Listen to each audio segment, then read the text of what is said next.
A little glass of water, please. A fresh pressed hanky if I sneeze. Some tea with honey from the bees. Whenever you can brew it. Who is responsible for this? Why would you do such a thing? And while I get a little rest, a teeny tiny small request. Some codfish oil for my chest poured from a crystal cruet.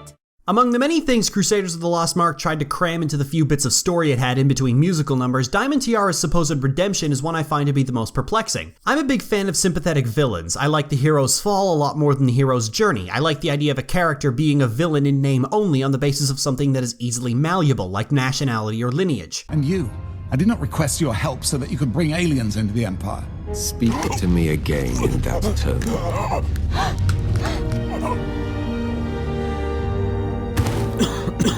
I'm sorry, my lord. I even like the concept of a villain that is constantly racked with guilt or regret, and I certainly love the idea of a designated villain turning on their previous alliances. Anybody who has ever watched a decent cartoon in their life will know that I'm talking about Prince Zuko, a character who spent the better part of 2 seasons of The Last Airbender questioning his loyalty to the Fire Nation before deciding it would be better for the Fire Nation and the world at large if his father was no longer in power. The key aspect of Prince Zuko was that he was never characterized as evil. The Fire Nation soldiers and even most of the generals that made up the roster of villains were, but Prince Zuko was always cast in a sympathetic light from the moment the series started. Zuko was a character that the audience felt pity for, and episodes like Zuko Alone hammered this home for the audience. The writers took great care to make Zuko into a character that the audience wanted to see come out for the better in the end. Diamond Tiara, not even close. Crusaders of the Lost Mark tried to tug the heartstrings by bringing in conflict with her mother, but if I'm being completely honest, I simply didn't care. I never gave a crap about Diamond Tiara's problems. There's long been this propensity in fiction to characterize a bully as somebody who suffers at home as a way of explaining why they're such a bully. And while this is truth in television to a certain extent, it fails to account for one major fault. A bully's victims don't give 2 iotas of a shit about what they have to deal with. Nor should they. And any attempt to characterize a bully in this way will often fall on deaf ears. This is especially true for Diamond Tiara. She's had 4.5 seasons to cement herself as this loathsome little scrote, desperately begging for a kick in the teeth.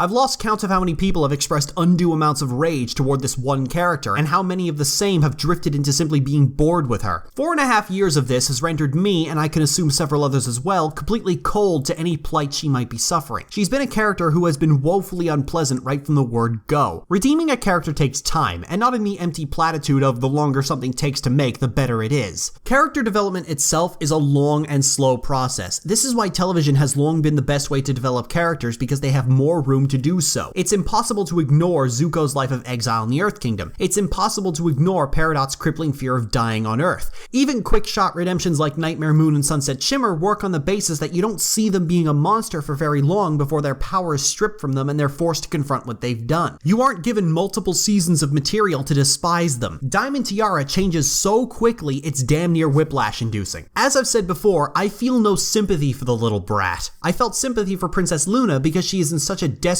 need for real help and she can't seem to get it. I felt sympathy for Sunset Shimmer because look at that precious little face. But there's no sympathy to be had for Diamond Tiara because the 3 characters I like and have some degree of affection for have been tormented by her over and over again. This was the same problem that One Bad Apple had. When bullies are shown to have their own problems at home, the natural reaction is not one of pity. The natural reaction is one of schadenfreude. It's the sense that the world is in fact fair when you see your tormentors suffer. I always enjoy seeing dirty cops end up on my bus. It reminds me, the system works. People always ask me which is worse, being offensive or being offended, and I've always said that being offensive is far worse, because the latter is a reaction to the former. Thou who started the fight is the one in the wrong. I'm well aware that some people have been taken in by Diamond Tiara's redemption, which I've long since accepted as an inevitability. If this is a community that is going to declare the meme episode to be the best thing in the world and fawn all over sloppily made fan animations while crucifying the show staff for far less sins, then of course a snapshot redemption is something they're going to eat up. Even I am willing to forgive such wasted opportunities if we get something interesting out of it later down the line. But that begs the question, what can you do with Diamond Tiara? She has long since been the primary source of conflict for the CMC, and any episodes featuring the school children are going to feature them at the forefront. And if I'm being completely honest, out of all the new characters we've gotten this season, I would rather see Sassy Saddles make a return than Diamond Tiara any day. I'll even take this shameless display before DHX can get me to care about this loathsome little toad. My goodness, I'm a nincompoop because I fear I got the croup by I need a battered pumpkin soup and scots made out of zinnias. Did I say zinnias? I meant silk, or something shiny of that ilk. And then I'll need some nice warm milk and pastries from Abyssinia. And since my stomach's feeling crummy, why not give my aching tummy something soothing, something yummy, piled up with noodles? Add a slice of homemade rye with Texas Swiss way up high, served to a side with sweet mince pie, more basil, I need oodles.